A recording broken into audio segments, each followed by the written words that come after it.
बिहार सुधरे वाला बा। पूरा व्यवस्था में घून लग गया है नीचे से लेके ऊपर तक। हमनी के सोचता नहीं कि मुख्यमंत्री बदल के बिहार सुधार दे, ये नहीं सुधरने वाला है। 1.5 लाख आदमी को, जनप्रतिनिधि को हम और आप चुनते हैं बिहार में। 1,15,000 तो वार्ड सदस्य चुन के आ रहा बा। अगर नीचे से ऊपर सब जगह आपको बेहतर आदमी लाना है, इसलिए पदयात्रा कर रहे हैं कि पहले हजारों लोगों को ढूंढ कर निकालें। अमीर हो, गरीब हो, अगड़ा हो, पिछड़ा हो, हिंदू हो, मुसलमान हो, आदमी सही होना चाहिए। एक बार जिसको समाज चुनकर निकालेगा उसी की मदद करेंगे, उसी को आगे बढ़ाएंगे। इसीलिए ये अभियान शुरू किए। और तीसरा, जब पैदल चलता नहीं तो स्वाभाविक तौर पर लोग बतावता कि भैया हमारा गांव में ही दिक्कत बा, हमारा गांव में अस्पताल नहीं थे, कोई कहता कि जा विद्यालय नहीं थे, कहीं सड़क टूटल बा, कहीं नहर में पानी नहीं थे, कहीं नाला बहता। ये सारा समस्या देख रहे हैं। हमारा संगे 500 से ज्यादा आदमी काम जो कर रहा बा। तो पदयात्रा का एक उद्देश्य ये है कि हर पंचायत के लिए, पूरा बिहार का नहीं, बिहार के हर पंचायत के लिए अलग से 10 साल के विकास का योजना बना रहे हैं। आपके पंचायत में जो समस्या रहा बा ओकर समाधान तो होकर ही के चाहिए, लेकिन समस्या का समाधान विकास नहीं है।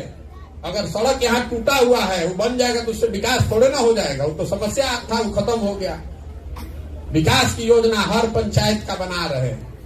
आपको जब पदयात्रा खत्म होगी तो योजना जारी करेंगे।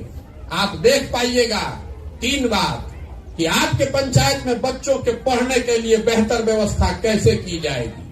दूसरी बात, यहाँ जो खेती किसानी पशुपालन करे वाला आदमी बाड़न, इनकर आमदनी कैसे बढ़ावल जाएगी। और तीसरा बात, हर पंचायत में 500 से 1000 नया रोजगार का साधन कैसे बनाया जाएगा ताकि बच्चों को यहाँ से बाहर रोजगार करने नहीं जाना पड़े।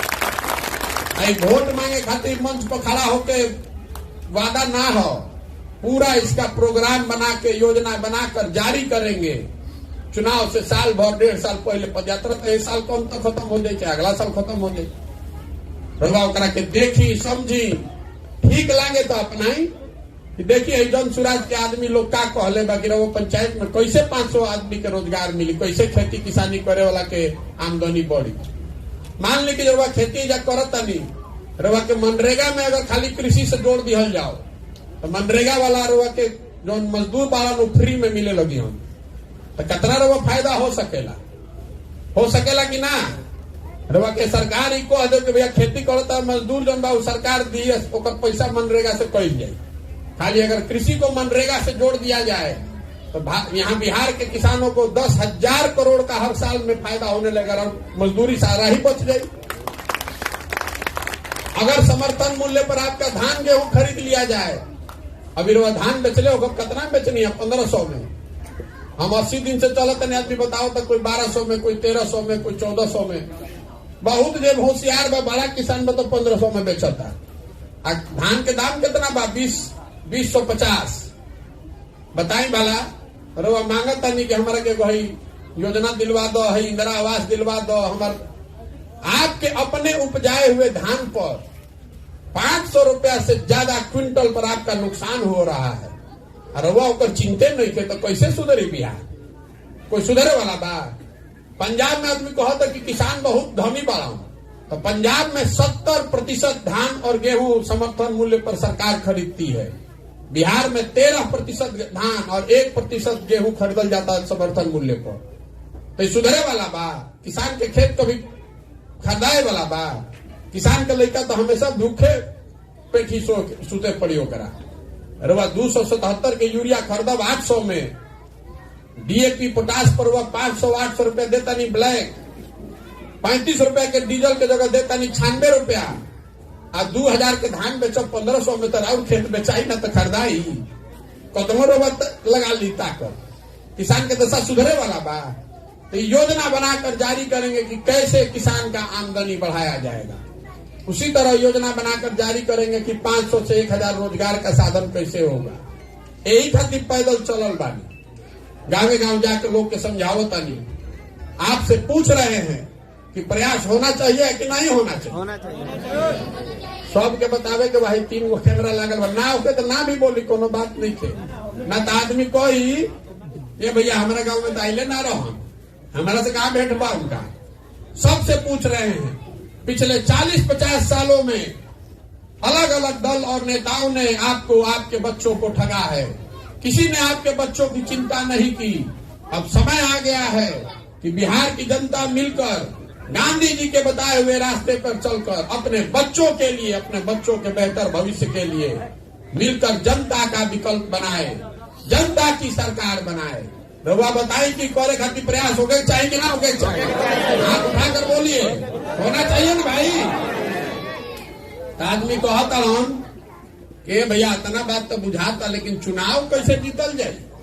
मान ली के रउआ ही बनाइयो ले, तो चुनाव कैसे जीतल जाए? इतना समीकरण बा, बड़का बड़का दल बा, तो हम रउआ के बताओ तनी कैसे जीतल जाए?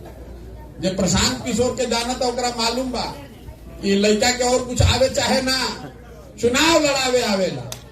पिछले 10 साल में जिस दल का, जिस नेता का भी हमने हाथ पकड़ा है, वो कभी चुनावे नहीं हारा है। इस बार तय किए हैं कि किसी दल का नहीं, किसी नेता का नहीं, बिहार की जनता का हाथ पकड़े हैं।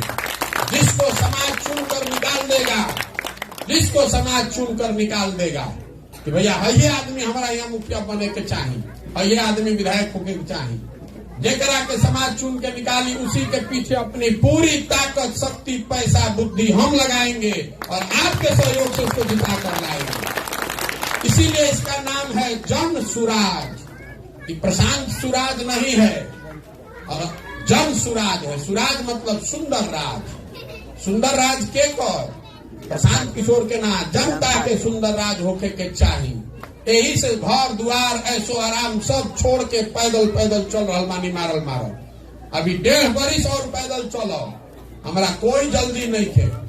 जब तक समाज से सही आदमी निकालेंगे नहीं, तब तक मानने वाले नहीं। आदमी निकल के आ गया तो चुनाव का चिंता मत कीजिए, जनता बुर्बक नहीं है। हमने के बहरी जाते हैं तो कहता सन बिहारी मतलब बेवकूफ। बिहारी शब्द गाली बन गया है। बिहार के लोग बेवकूफ नहीं हैं, ये ज्ञान की भूमि रही है। आप यहाँ केसरिया में बैठे हैं, बुद्ध यहीं पर प्रवचन लास्ट देकर गए। देवताओं को भी आकर यहाँ पर ज्ञान मिला है। यहाँ के नेताओं ने, व्यवस्था ने हम लोग को बेवकूफ बना दिया है, बच्चों को मजदूर बना दिया है। 26 MP का राज्य है गुजरात। गुजरात का आदमी बन गया फैक्ट्री का मालिक, और 40 MP का राज्य है बिहार। हमने के बन गए जब फैक्ट्री में मजदूर, हमने के बुझाता कि बड़ा होशियार बाली जा, आंखें नहीं खे खुला। तो बदले के चाहिए ना भाई, बदलना चाहिए ना, इसीलिए पैदल चल रहे हैं। अब इस बात को आप सोचिए, समझिए, ठीक लगे तो अपनाइए। आपसे वोट नहीं चाहिए, चंदा नहीं चाहिए, और नजर घुमा के देख ली कहीं अपने को फोटो भी ना लगाएं। आपसे मांगने आए हैं आपका आशीर्वाद। आपका आशीर्वाद इसलिए मांगने आए हैं कि 40-50 साल में जिस काम को कोई नहीं कर सका, उसको बिहार की जनता कर सकती है। और जनता को एक साथ लाने के लिए हमने शुरू में आपको कहा कि हम नेता नहीं हैं, हम जन सुराज के सूत्रधार हैं।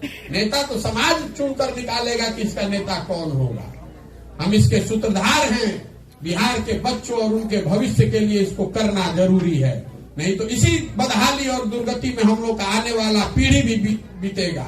इसीलिए ये प्रयास कर रहे हैं।